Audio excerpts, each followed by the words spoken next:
Hello students, আজকে আমরা lesson 5 hour runway kite চ্যাপ্টারের ইউনিট 3 এর কোয়েশ্চেন আনসারগুলো করব। ইউনিট 1 অ্যান্ড 2 অলরেডি করানো হয়েছে, তো তোমরা এর আগের ভিডিওতে পেয়ে যাবে সেগুলো। তো দেখো, প্রথমে এটা সঠিক উত্তরটা তোমাদের চুজ করতে হবে। A letter came for father, বলছে বাবার জন্য একটা চিঠি এসেছিল আফটার আ মান্থ, এক মাস পরে। তারপর father left home after quarrelling with his, বাবা বাড়ি ছেড়েছিলেন তার ভাইয়ের সাথে ঝগড়া করার পর। তাহলে সঠিক উত্তরটা কি? ব্রাদার। এরপর দেখো, Dick and Mimi discover the kite on the top of a, বলছে ডিক আর মিমি যে ছিল ন্যারেটর অ্যান্ড ক্লডের কাজিন, তারা কাইটটা খুঁজে পেয়েছিল কোথায়? On the top of a tree, একটা গাছের উপরে, তাই তো? তারপর দেখো,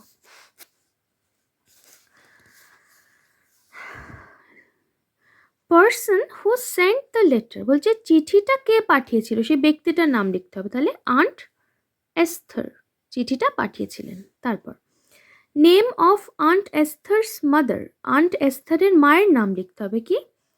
Philippa. Total number of family members in the narrator's family at present, বলছে বর্তমানে আমাদের ন্যারেটরের ফ্যামিলি মেম্বারের সংখ্যা কত? 6, 6 জন। তারপর দেখো, এই কোয়েশ্চেনগুলো এবার আমরা করব। দেখো, what did father find when he went back home years afterward, বলছে অনেক বছর পর বাবা যখন বাড়ি ফিরে যান তখন তিনি কি দেখেন সেখানে? তাহলে when father went back home years afterward, অনেক বছর পর যখন বাবা বাড়ি ফিরে যান, হি ফাউন্ড দ্যাট, তিনি এটা খুঁজে পান বা এটা দেখেন যে হিজ ব্রাদার হ্যাড ডায়েড, তার ভাই মারা গেছেন, and his sister was missing, তার বোন যে আন্ট এস্থর সে মিসিং, তাকে খুঁজে পাওয়া যায়নি। তারপর when did Aunt Esther live? where did Aunt Esther live? Aunt Esther কোথায় বাস করেন?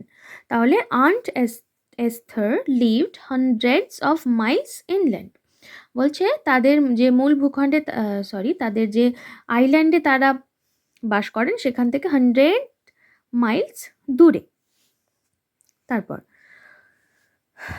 why did Aunt Esther turn pale, বলছে আন্ট এস্থর বিবর্ণ হয়ে গেলেন কেন, তার মুখটা বিবর্ণ হয়ে গেল কেন? তাহলে উত্তর কি?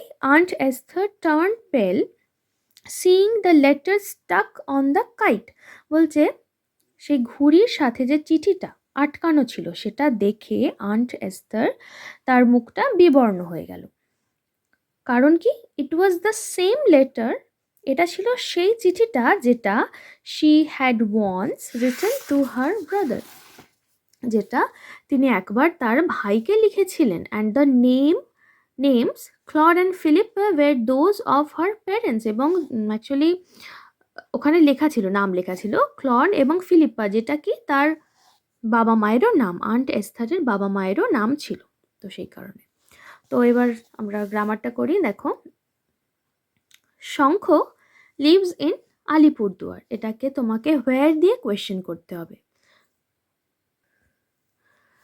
শঙ্খ লিভস ইন আলিপুরদুয়ার, প্রথমে এটা আছে কোন সেন্টেন্সে, কোন বাক্যে আছে সেটা জানতে হবে। এটা অ্যাসার্টিভ সেন্টেন্স, বর্ণনামূলক বাক্যে দেওয়া আছে।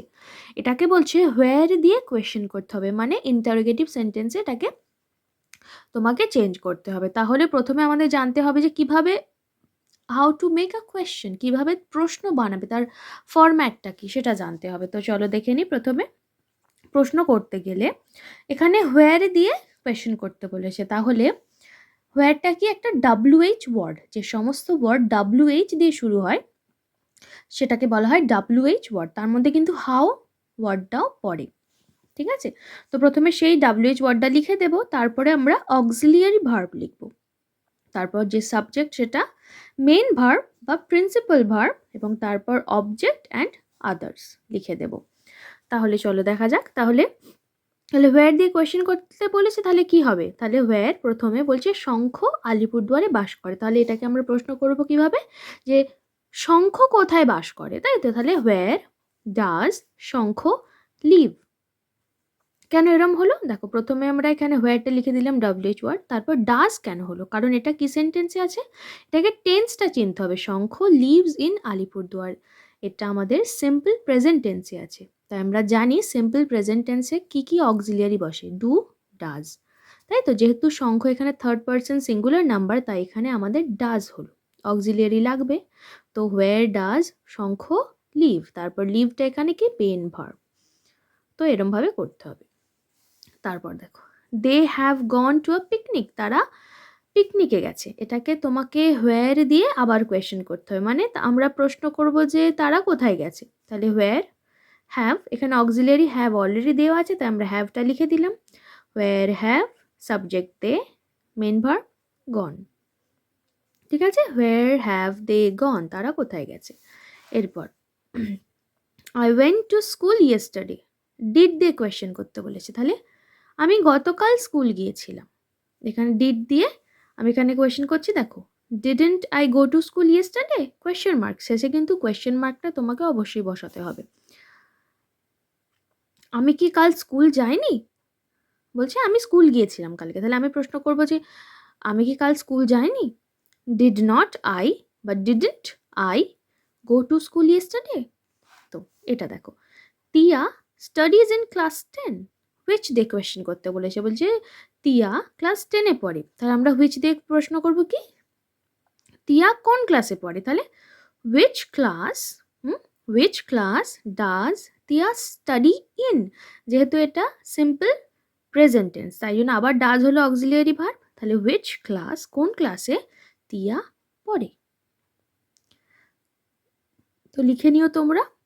তো এটাই ছিল আমাদের আজকে ইউনিট 3, আমাদের পুরো চ্যাপ্টারটা আমরা কভার করলাম, তো সব ভিডিওই তোমরা পেয়ে যাবে। তো এরকমই কোয়েশ্চেন আনসার পাওয়ার জন্য আমাদের চ্যানেলের সাথে যুক্ত থেকো, আশা করি উপকৃত হবে তোমরা। সো চলো আজ আসা যাক।